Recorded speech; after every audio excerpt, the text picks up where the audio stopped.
بل نقذف بالحق على الباطل فيدمغه فإذا هو زاهق ولكم الويل مما تصفون.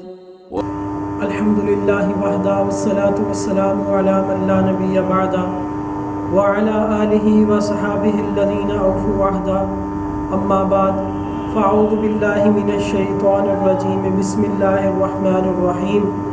قال اللہ تبارک وتعالی الا ان اولیاء اللہ لا خوف علیہم ولا هم يحزنون. صدق اللہ العظیم وبلغنا رسولہ النبی الکریم. نحن على ذلك لمن الشاهدين والشاكرين والحمد لله رب العالمين. رب اشرح لي صدري ويسر لي امري واحلل عقدة من لساني يفقهوا قولي. سبحانك لا علم لنا الا ما علمتنا انك انت العليم الحكيم. رب زدني علما وارزقني فهما. اللهم صل على سيدنا ومولانا محمد وآله وصحبه وسلم کما تحب و ترضى عدد ما تحب و ترضى.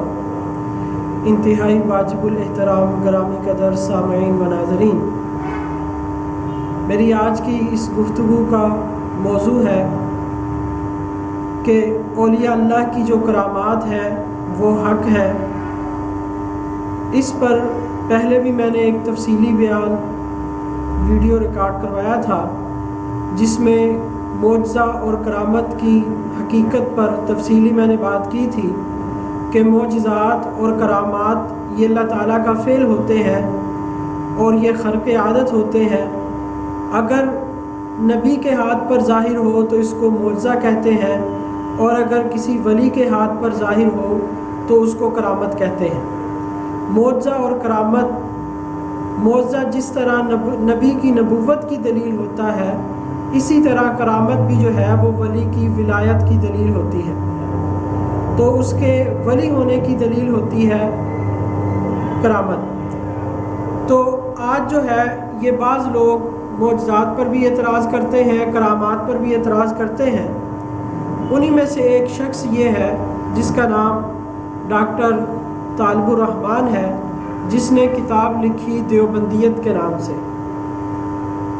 یہ کتاب لکھی ہے اور اس میں اکابر علماء دیوبند کی کرامات کو اس نے ذکر کیا ہے، اور ان کرامات کو ذکر کرنے کے بعد اس کرامات پر انتہائی جاہلانہ اعتراضات کیے ہیں، اور ان کرامات کو لے کر علماء دیوبند کی طرف، علماء اہل سنت علماء دیوبند کی طرف کفریہ اور شرکیہ عقائد کو منسوب کیا ہے. تو اسی کتاب میں جو اس نے پہلی کرامت ذکر کی ہے، آج اس کا کچھ تفصیلی میں نے جواب عرض کرنا ہے. لیکن اس سے پہلے یہ بات سمجھ لیجئے کہ اس نے جو اعتراض کیا ہے الدیوبندیہ کتاب میں، جو پہلی کرامت اس نے نقل کی ہے، اس کو اس نے عنوان یہ دیا ہے جہاز کو کمر پر اٹھا کر پار لگانا. یہ جہاز کو یہ عنوان دیا، اور اس کے بعد اس نے دو کرامات جو ہے وہ ذکر کی ہیں کرامات امدادیہ سے. اور اس کے بعد اس کرامت کو ذکر کرنے کے بعد اس نے لکھا ہے مشرکین مکہ سے سبقت لے جانا. یہ دیکھیں آپ، مشرکین مکہ سے سبقت لے جانا، کہ جو دیوبندی ہے وہ جو مشرکین مکہ ہیں ان سے بھی سبقت لے گئے ہیں شرک میں. اور اس میں اس نے یہ لکھا ہے اس ایک من گھڑت قصے میں حاجی امداد اللہ صاحب کو حاجت روا، مشکل کشا، عالم الغیب اور حاضر ناظر ثابت کیا گیا ہے. گویا کہ کرامت ذکر کی، اور کرامت ذکر کرنے کے بعد جو اس نے اعتراض کیا ہے کہ کہتے ہیں کہ اس میں مولانا اشرف علی تھانوی رحمۃ اللہ علیہ نے یہ ثابت کیا ہے کہ حاجی امداد اللہ مہاجر مکی رحمہ اللہ یہ مشکل کشا ہے، حاجت روا ہے، عالم الغیب اور حاضر ناظر ہے. یہ عقیدہ اور پھر اس کے خلاف جو آیات تھیں وہ علماء اہل سنت کے خلاف انہوں نے فٹ کی ہیں. جبکہ اکابر علماء دیوبند علماء اہل سنت کا یہ عقیدہ نہیں ہے۔ خود حضرت مولانا اشرف علی تھانوی رحمۃ اللہ علیہ کی کتاب اگر آپ بہشتی زیور کا مطالعہ کریں، یہ بہشتی زیور ہے، اور بہشتی زیور میں انہوں نے جو عقائد لکھے ہیں ان عقائد میں انہوں نے عقیدے یہ لکھا ہے، وہ لکھتے ہیں کہ اللہ تعالیٰ سب عیبوں سے پاک ہے، وہی اپنے بندوں کو سب آفتوں سے بچاتا ہے۔ تو یہاں انہوں نے آگے بھی عقائد چل رہے ہیں جس میں یہ انہوں نے بتایا کہ عالم الغیب جو ہے وہ اللہ تعالیٰ کی ذات ہے، اور مشکل کشا جو ہے وہ اللہ تعالیٰ کی ذات ہے۔ تو یہ جو انہوں نے عقیدے ہمارے ذمے لگائے ہیں، یہ ہمارے عقیدے ہرگز نہیں ہے۔ ہم اللہ تعالیٰ کے سوا کسی کو عالم الغیب نہیں مانتے، جیسا کہ قرآن پاک میں آیا ہے، اور اس پر الحمدللہ ہمارے اکابر علماء دیوبند نے اپنی کتابوں میں خوب بحث کی ہے، اور اس عقیدے کو دلیل کے ساتھ ثابت کیا ہے کہ عالم الغیب جو ہے وہ اللہ تعالیٰ کی ذات ہے۔ اس پر ان عقائد پر تفصیلی کتابوں کا اگر مطالعہ کرنا ہو تو حضرت مولانا شیخ سرفراز خان صاحب صفدر رحمہ اللہ کی جو کتابیں ہیں وہ اس پر شاہد عدل ہے کہ علماء دیوبند علماء اہل سنت کا یہ عقیدہ ہرگز نہیں ہے۔ تو اس کرامت کو لے کر علماء دیوبند کی طرف یہ عقیدہ منسوب کرنا انتہائی جہالت کی علامت ہے اور انتہائی تعصب کی دلیل ہے۔ اب ہم کرامت کی طرف آتے ہیں کہ یہ جو اس نے کرامت نقل کی ہے کہ وہ کرامت ہے کیا جس سے اس کو اتنی پریشانی لاحق ہوئی ہے۔ تو دیوبندیہ سے وہ کرامت میں آپ کو پڑھ کے سناتا ہوں۔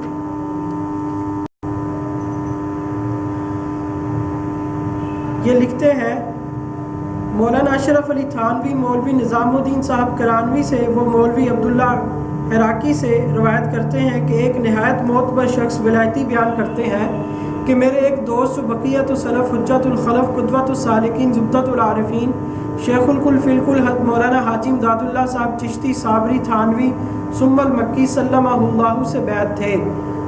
حج خانہ کعبہ کو تشریف لے جاتے تھے۔ بمبئی سے آگ بوٹ میں سوار ہوئے۔ آگ بوٹ نے چلتے چلتے ٹکر کھائی اور قریب تھا کہ چکر کھا کر غرق ہو جائے یا دوبارہ ٹکر کھا کر پاش پاش ہو جائے۔ انہوں نے جب دیکھا کہ اب مرنے کے سوا چارہ نہیں، اسی مایوسانہ حالت میں گھبرا کر اپنے پیر روشن ضمیر کی طرف خیال کیا اور عرض کیا کہ اس وقت سے زیادہ کون سا وقت امداد کا ہوگا؟ اللہ تعالیٰ سمیع بصیر کا اور ساز مطلق ہے۔ اسی وقت ان کا آگ بوٹ غرق سے نکل گیا اور تمام لوگوں کو نجات ملی۔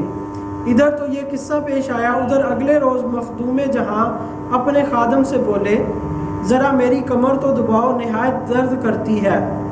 خادم نے کمر دباتے پیراہن مبارک جو اٹھایا تو دیکھا کہ کمر چھلی ہوئی ہے اور اکثر جگہ سے کھال اتر گئی ہے۔ پوچھا حضرت یہ کیا بات ہے، کمر کیوں چھلی؟ فرمایا کہ کچھ نہیں۔ پھر پوچھا آپ خاموش رہے۔ تیسری مرتبہ دریافت کیا حضرت یہ تو کہیں رگڑ لگی ہے، تو آپ تو کہیں تشریف بھی نہیں لے گئے۔ فرمایا ایک آگ بوٹ ڈوبا جاتا تھا، اس میں تمہارا دینی اور سلسلے کا بھائی تھا، اس کی گریہ زاری نے مجھے بے چین کر دیا۔ آگ بوٹ کو کمر کا سہارا دے کر اوپر کو اٹھایا، جب آگے چلا اور بندگان خدا کو نجات ملی، اسی سے چھل گئی ہوگی اور اسی وجہ سے درد ہے، مگر اس کا ذکر نہ کرنا۔ کرامات امدادیہ صفحہ 36۔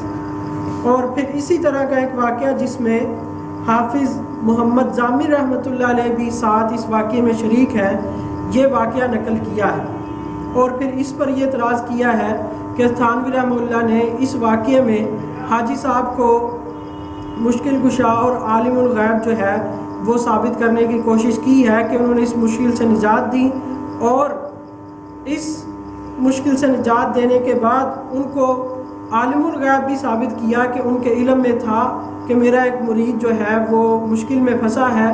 تو طالب الرحمن یہ کہتا ہے کہ اس میں انہوں نے عالم الغیب ہونا بھی ثابت کیا ہے اور مشکل کشا ہونا بھی ثابت کیا ہے اور حاضر ناظر ہونا بھی، جبکہ میں عرض کر چکا ہوں کہ ہمارا عقیدہ یہی ہے کہ عالم الغیب صرف خدا کی ذات ہے، یہ تمام ہمارے فتاوی جات میں موجود ہے، اور مشکل کشا صرف خدا تعالیٰ کی ذات ہے، یہ اس پر بھی ہمارے اکابر نے کتابیں لکھی ہیں، اور حضرت تھانوی رحمۃ اللہ علیہ نے عقائد کی کتابوں میں اس کو بالکل واضح کیا ہے، اس میں آپ عقیدے پڑھ سکتے ہیں۔ اب ہم اس کرامت کا جائزہ لیتے ہیں۔ سب سے پہلی بات یہ ہے کہ کرامت کیا چیز ہے۔ یہ میں نے جیسا کہ پہلے تفصیلی عرض کیا کہ کرامات ہوں یا معجزات ہوں، یہ خدا تعالیٰ کے قدرت کا نام ہے۔ خدا تعالیٰ کی قدرت کا ظہور اگر نبی پر ہو تو اس کو معجزہ کہہ دیتے ہیں، اور اگر ولی پر ہو تو اس کو کرامت کہتے ہیں۔ تو جب ہم اس کو معجزے اور کرامت کو اللہ تعالیٰ کا فعل سمجھ کر اور اللہ تعالیٰ کی قدرت سمجھ کر جب ہم اس کو دیکھیں گے تو ہمیں پتہ چلے گا کہ واقعی اللہ تعالیٰ کے لیے کوئی مشکل نہیں ہے کہ کسی ایک آدمی کے ذریعے یا ایک چونٹی کے ذریعے کسی جہاز کی حفاظت کر لیں، یا جس طرح ابابیل کی اللہ تعالیٰ نے ابابیل کے ذریعے حفاظت کی بیت اللہ کی، تو اللہ تعالیٰ تو قادر مطلق ہے، جس سے جو چاہے کام لے لے، تو اس میں کوئی اعتراض والی بات نہیں ہے۔ اصل میں یہ لوگ اولیاء اللہ کے گستاخ ہیں، ان کی کرامات کو نہیں مانتے، تو اس لیے وہ اس طرح کے وہ اعتراضات کرتے ہیں جس کا حقیقت کے ساتھ کوئی تعلق نہیں ہے۔ اور یہی چیز تمام علماء اہل سنت شروع سے مانتے چلے آئے ہیں، یہاں تک کہ علامہ شیخ الاسلام علامہ ابن تیمیہ رحمہ اللہ نے بھی ان چیزوں کو تسلیم کیا ہے، بلکہ وہ اپنی کتاب الفرقان میں لکھتے ہیں کہ یہ جو کرامات ہیں، کرامات جو ہے یہ نبی پاک صلی اللہ علیہ وسلم کے معجزات میں شامل ہیں۔ یہ ان کی کتاب ہے الفرقان، اس کے صفحہ 152 پہ لکھتے ہیں، یہ الفرقان بین اولیاء الرحمن و اولیاء الشیطان، اس میں لکھتے ہیں کرامات اولیاء اللہ انما حصلت ببرکت اتباع رسولہ صلی اللہ علیہ وسلم فہی فی الحقیقت تدخل فی معجزات الرسول، کہ کہتے ہیں کہ یہ جو کرامت ہے یہ نبی پاک صلی اللہ علیہ وسلم کی اتباع کی وجہ سے اور آپ صلی اللہ علیہ وسلم کی اطاعت کی وجہ سے حاصل ہوتی ہے، اس کی برکت سے حاصل ہوتی ہے۔ تو کیونکہ یہ اللہ کے نبی صلی اللہ علیہ وسلم کی اطاعت کی وجہ سے حاصل ہوئی ہے، اس لیے یہ معجزات میں شامل ہے۔ تو ولی کی کرامت جو ہے وہ نبی کا معجزہ ہوتا ہے، اور نبی کا معجزہ یہ خدا کا فعل ہے۔ تو جب خدا، پھر آگے انہوں نے مثالیں بھی دی، جس طرح چاند کا 2 ٹکڑے ہو جانا اور ہاتھ میں کنکریوں کا تسبیح کرنا، اور آگے پھر اس طرح انہوں نے بہت ساری مثالیں دی ہیں کہ جس میں معجزات کو گنایا ہے، اور پھر کرامات کو ان معجزات میں انہوں نے علامہ ابن تیمیہ رحمہ اللہ نے شمار کیا ہے۔ تو اگر ہم اس کو خدا کا فعل اور خدا کی قدرت سمجھ کے دیکھیں گے تو اس میں کوئی ایسی بات نظر نہیں آتی جس سے شرک ہونا لازم آ جائے، عالم الغیب ہونا لازم آ جائے، مشکل کشا ہونا لازم آ جائے۔ بھئی یہ ایک خرق عادت کام ہے جو اللہ تعالیٰ اپنے نیک بندوں کے ہاتھ پر ظاہر فرماتے ہیں۔ اور یہ کرامت ظاہر کیوں ہوتی ہے، اس پر بھی علامہ ابن تیمیہ رحمہ اللہ نے بڑی اچھی بات لکھی ہے۔ یہ کرامات صفحہ 157 پر انہوں نے لکھا ہے کہ وَهَذَا بَابٌ وَاسِعٌ قَدْ بُسِطَ الْكَلَامُ عَلَى كَرَامَاتِ الْأَوْلِيَاءِ فِي غَيْرِ هَذَا الْمَوْضِعِ وَأَمَّا مَا نَعْرِفُهُ نَحْنُ عِيَانًا وَنَعْرِفُهُ فِي هَذَا الزَّمَانِ فَكَثِيرٌ وَمِمَّا يَنبَغِي أَن يُعْرَفَ أَنَّ الْكَرَامَاتَ قَدْ تَكُونُ بِحَسْبِ حَاجَةِ الرَّجُلِ فَإِذَا احْتَاجَ إِلَيْهَا الضَّعِيفُ الْإِيمَانِ أَوِ الْمُحْتَاجُ أَتَاهُ مِنْهَا مَا يُقَوِّي إِيمَانَهُ وَيَسُدُّ حَاجَتَهُ وَيَكُونُ مَنْ هُوَ أَكْمَلُ وِلَايَةً لِلَّهِ مِنْهُ مُسْتَغْنٍ عَنْهُ۔ تو یہ اس کا ترجمہ جو ہے میں آپ کو پڑھ کے سنا دیتا ہوں کہ اس کا ترجمہ کیا ہے۔ کہتے ہیں یہ جو کرامات کا باب ہے یہ بہت وسیع باب ہے، اور یہ کرامت کیوں ظاہر ہوتی ہے، صفحہ نمبر 206 پر کرامات اولیاء سے متعلق یہ بات جاننا ضروری ہے کہ یہ کرامات بندہ کی حاجت اور ضرورت سے متعلق ظہور پذیر ہوتی ہے۔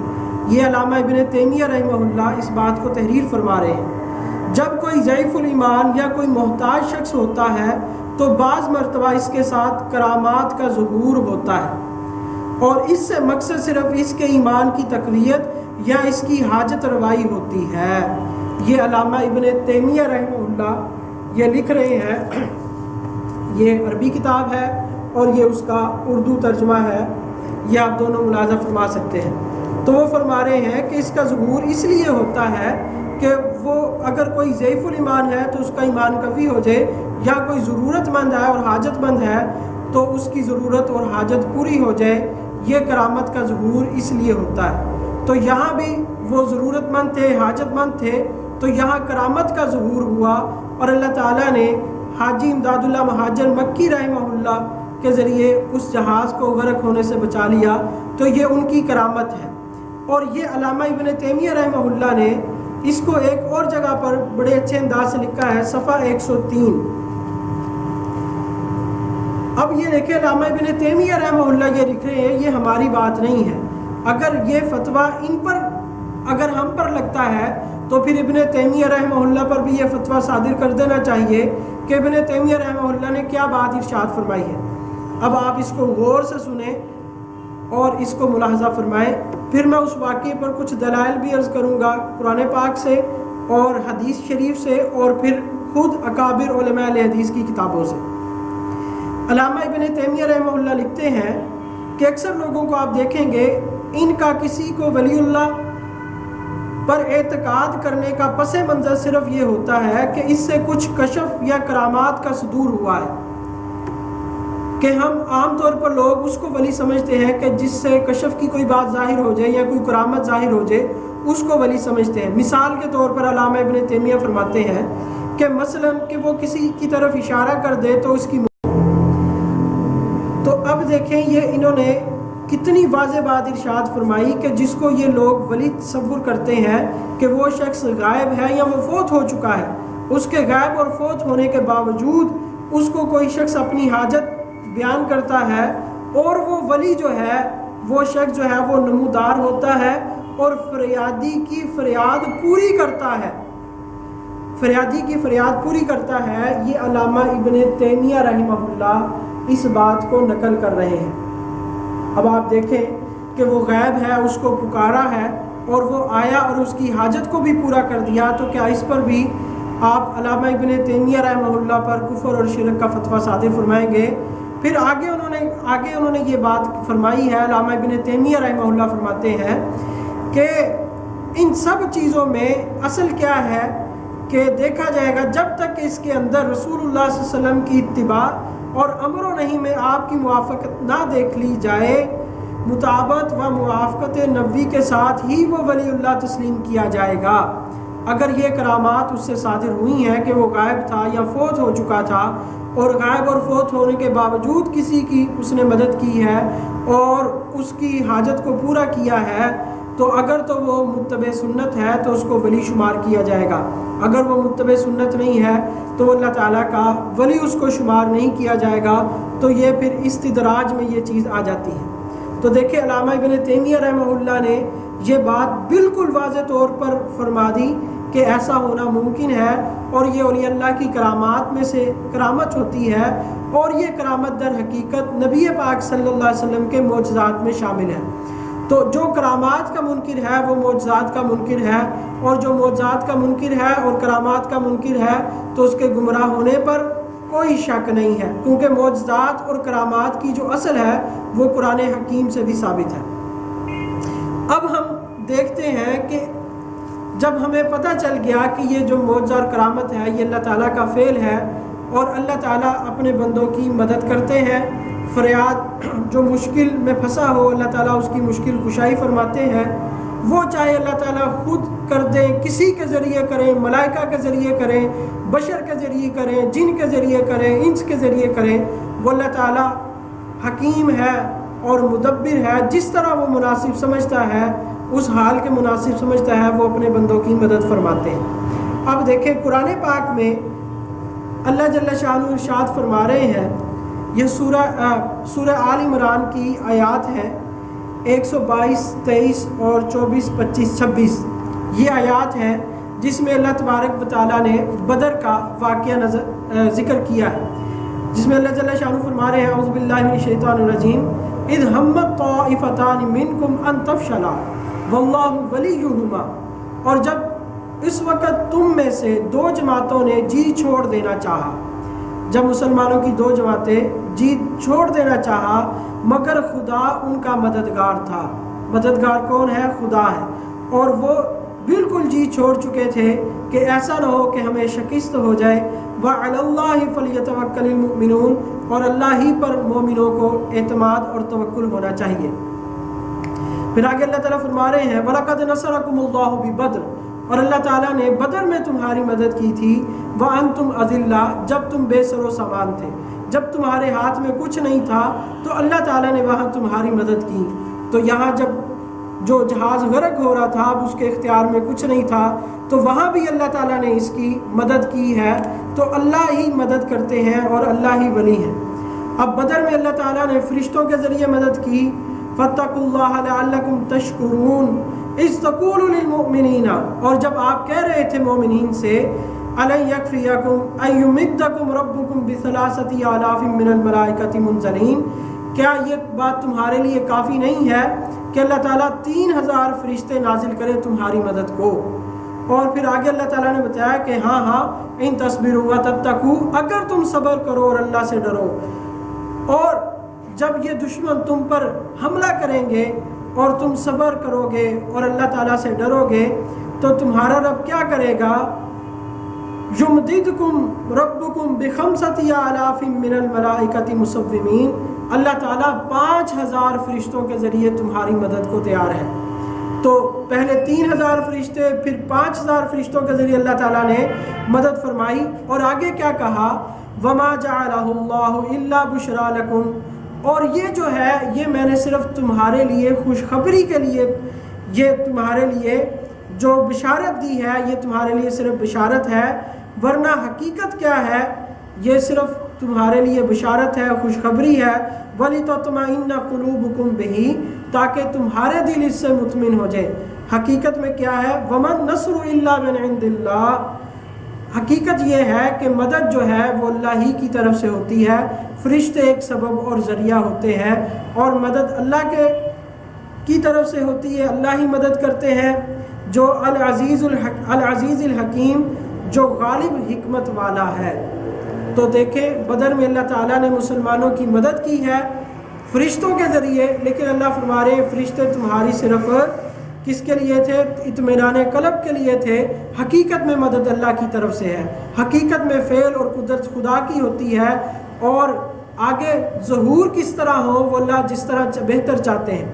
تو اس طرح بھی مدد اللہ نے کی اور کشتی کو اللہ تعالیٰ نے بچایا، لیکن جس طرح بدر میں فرشتوں کو اللہ نے استعمال کیا تو یہاں اللہ تعالیٰ نے حاجی امداد اللہ مہاجر مکی رحمہ اللہ کو یا حافظ محمد ضامن رحمہ اللہ کو استعمال کیا، تو اس میں کوئی حرج والی اور کوئی اشکال والی کوئی بات نہیں ہے۔ تو اس سے اگر ہم یہ سمجھیں کہ جو ہے یہ عالم الغیب ہے معاذ اللہ، تو اس طرح کیا فرشتے عالم الغیب ہیں؟ کیا فرشتے مشکل کشا ہیں؟ نہیں، فرشتے بھی مشکل کشا نہیں ہے، وہ عالم الغیب نہیں ہے۔ اللہ تعالیٰ کی ذات عالم الغیب ہے، مشکل کشا اللہ تعالیٰ کی ذات ہے، تو اللہ تعالیٰ نے یہ مدد فرمائی۔ تو یہ بات ہو گئی، اور پھر دیکھیں یہاں ایک بات اور قابل اعتراض کی جاتی ہے کہ دور سے انہوں نے کیسے مدد کر لی۔ یہ تو قرآن پاک کی ایک آیت اور بھی آیات سے یہ چیز ثابت ہوتی ہے۔ دیکھیں علامہ ابن تیمیہ رحمہ اللہ نے ایک روایت نقل کی جو حدیث کی مختلف کتابوں میں موجود ہے۔ وہ روایت کیا ہے؟ علامہ ابن تیمیہ رحمہ اللہ نے الفرقان صفحہ 93 میں اولیاء اللہ کی کرامات کا ذکر کیا ہے، اس میں ایک روایت نقل کی کہ سیدنا عمر ابن خطاب رضی اللہ تعالیٰ عنہ کے جو منبر پر کھڑے تھے اور وہ بیان خطبہ ارشاد فرما رہے تھے، تو انہوں نے کیا کیا؟ انہوں نے زور سے پکارا یا ساریت الجبل، کہ انہوں نے حضرت ساریہ کو آواز دی دور سے مدینہ سے، اور ان کو کہا کہ پہاڑ کی اور ہو جاؤ۔ اب وہ دیکھیں حضرت عمر رضی اللہ تعالیٰ عنہ ادھر مدینہ میں ہے اور وہ سینکڑوں میل کی مسافت پر ہے، تو سینکڑوں میل دور جو ہے سیدنا عمر رضی اللہ تعالیٰ عنہ اس کی مدد کر رہے ہیں اور اس کی رہنمائی کر رہے ہیں کہ ان کو اللہ تعالیٰ نے پھر حضرت عمر رضی اللہ تعالیٰ عنہ کی وجہ سے اللہ تعالیٰ نے ان کو جو ہے وہ محفوظ رکھا، ان کو شکست محفوظ رکھا اور اللہ تعالیٰ نے ان کو فتح عطا فرمائی۔ صفحہ 155 پر یہ روایت موجود ہے، یہ میں آپ کو پڑھ کے سنا دیتا ہوں۔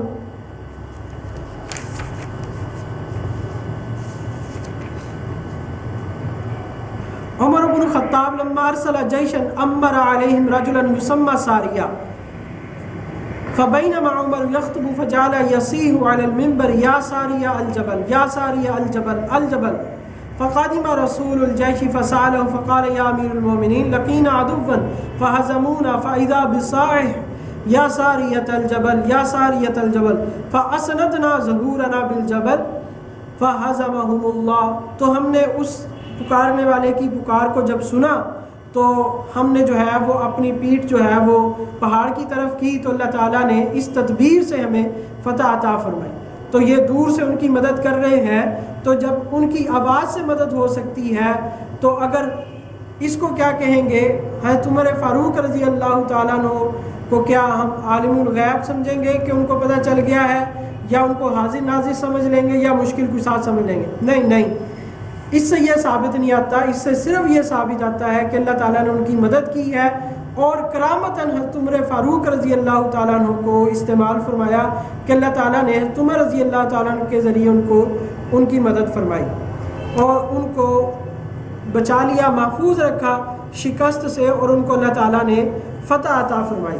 تو یہ آج سے بھی میں نے ثابت کر دیا اور حدیث سے بھی ثابت کر دیا، جس سے یہ پتہ چلا، حدیث موقوف سے، کہ جس سے یہ پتہ چلا کہ یہ کوئی ایسی بات نہیں، کفر یا شرکیہ عقیدہ نہیں ہے، اولیاء اللہ کی کرامات ہوں یہ حق ہے، معجزات پیغمبر ہوں یہ حق ہے۔ اب یہ دیکھیں ان کی کتاب ہے تذکرہ مولانا غلام رسول، اس کے صفحہ 228 پر لکھا ہے،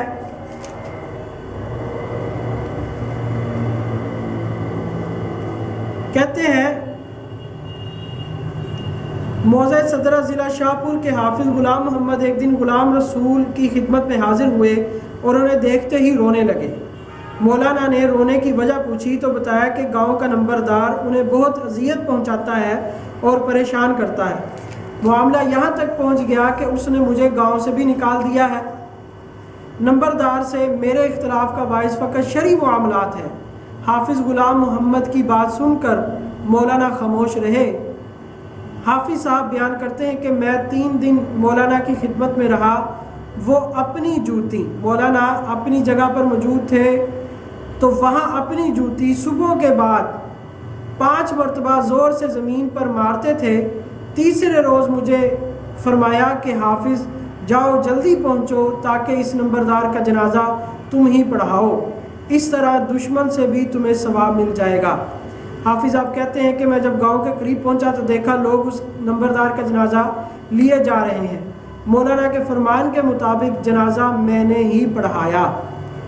اب دیکھیں ان کے جو ہیں مولانا غلام رسول صاحب، یہ وہاں اپنے گھر میں موجود ہیں اور وہاں گئے نہیں ہیں، اور اپنے گھر میں وہاں زمین پر جوتے مار کر اس شخص کو قتل کر دیا ہے جو وہاں موجود نہیں ہے، دور ہے، اس سے دور ہے۔ تو اب فرق صرف اتنا ہے کہ ہمارے جو اولیاء اللہ ہیں ان کی کرامات یہ ظاہر ہوئیں کہ انہوں نے لوگوں کی جان کو بچایا ہے، اور جو آپ کے بقول آپ کے ولی ہیں، اولیاء ہیں، ان کی کرامت یہ ظاہر ہو رہی ہے کہ وہ اس کو مار رہے ہیں۔ تو دیکھیں اگر موت اور حیات کا کون مالک ہے، علم غیب کس کو ہے، موت کی خبر کس نے دے دی، اور کہ موت کی کیا ان کو عالم الغیب سمجھیں گے یا ان کو آپ مختار کل سمجھیں گے، اور ان کے پاس موت اور حیات کے یہ مالک ہیں۔ تو اگر وہی فتوے جو ہم پر آپ نے لگائے ہیں تو برائے مہربانی اگر آپ اپنے اس عقیدے میں سچے ہیں تو یہی فتوے آپ اپنے ان علماء پر بھی لگا دیں کہ جو اس طرح کے تصرفات کر رہے ہیں۔ اسی طرح صفحہ 218 پر ایک واقعہ لکھا ہے کہ مولانا جو ہے وہ ایک آدمی کو سیالکوٹ میں رہتا تھا جو ان کی خدمت میں حاضر ہوا، وہ تنگ دست تھا تو انہوں نے ایک وظیفہ بتایا، تو وظیفہ کرنے سے جو ہے وہ مالا مال ہو گیا اور حضرت نے فرمایا تھا کہ تم تہجد کا بھی اہتمام کرنا. تو اس کے بعد وہ کہتے ہیں کہ جب کبھی میں سویا رہتا، جاگ نہ کھلتی، تو مجھے کوئی شخص اٹھاتا تو مجھے یوں لگتا کہ مولانا غلام رسول صاحب مجھے اٹھا رہے ہیں. تو جب یہ اپنے ضلع گجرانوالہ میں رہ کر سیالکوٹ میں بندے کو رات کو اٹھا سکتے ہیں، تو اگر آپ کو ان پر آپ عالم الغیب ہونے کا فتویٰ لگا دیں گے کہ ان کو پتہ ہے کہ میرا مرید سویا ہوا اٹھا نہیں ہے، یا حاضر ناظر ہونے کا فتویٰ لگا کر یہ کہیں گے کہ یہ لوگ بھی جو ہے یہ مشرکین مکہ سے بڑھ کر مشرک ہیں، تو اب ایک طرف جو ہے وہ ایک جیسا پیمانہ ہونا چاہیے. جبکہ ہم یہ کہتے ہیں کہ جو اللہ کے ولیوں کی کرامات ہیں وہ اللہ تعالیٰ کی قدرت کا نام ہے، ان پر کفر اور شرک کے فتوے لگانا یہ جہالت کی دلیل ہے. اگر کفر اور شرک کے فتوے لگائے جائیں گے تو اس میں معجزات بھی شامل ہے. اور پھر جیسا کہ میں نے قرآن پاک سے وہ بدر کا واقعہ پڑھا، آپ کو بتایا، تو اس پر بھی فرشتوں پر بھی یہ پھر عقیدہ سمجھنا پڑے گا. جبکہ حقیقت ایسی نہیں ہے، حقیقت یہی ہے کہ یہ اللہ تعالیٰ کی قدرت کا نام ہے، اور یہ اگر قدرت نبی کے ہاتھ پر ظاہر ہو تو اس کو معجزہ کہیں گے، اور ولی کے ہاتھ پر ظاہر ہو تو اس کو کرامت کہیں گے. تو لہٰذا دیوبندیت میں علماء دیوبند پر یہ اعتراض کرنا یہ محض جہالت کی دلیل ہے. الحمدللہ یہ کرامت جو تھی اس کا میں نے تفصیلی جواب عرض کر دیا ہے اصولی طور پر بھی، اور اس کی ہر شک کو جو ہے میں نے قرآن اور حدیث سے بیان کر دیا ہے. اب اس کے باوجود بھی جو شخص یہ کہے کہ یہ ان کے عقیدے کفری اور شرکیاں ہیں تو یہ ایک ضد کی بنیاد پر ہوگا. اور یاد رکھیں عقیدے کی کتابوں سے پتہ چلتے ہیں. آپ ہمارے عقیدے کی کتاب دیکھیں، تھانوی رحمہ اللہ نے جو بہشتی زیور کے شروع میں اور فتاوی جات میں جو عقائد لکھے ہیں، عقیدہ تحاویہ، مسامرہ وغیرہ جو عقیدے کی کتابیں ہیں، وہ ان میں عقائد لکھے ہوئے ہیں. اور یہ تو کرامات ہیں، اور کرامات امدادیہ سے یہ بات پیش کر رہا ہے. تو ان کو اتنے جہالت اتنی غالب ہے طالب الرحمان صاحب پر کہ ان کو یہ بھی نہیں پتہ چل رہا کہ یہ میں کرامات کی کتاب پیش کر رہا ہوں، اور اس سے عقیدہ میں کس طرح پیش کر سکتا ہوں. عقیدے کے لیے عقیدے کی کتاب ہونی چاہیے، اور کرامات کے لیے کرامت، اور کرامت کی جو شرعی حیثیت ہے وہ میں نے واضح کر دی.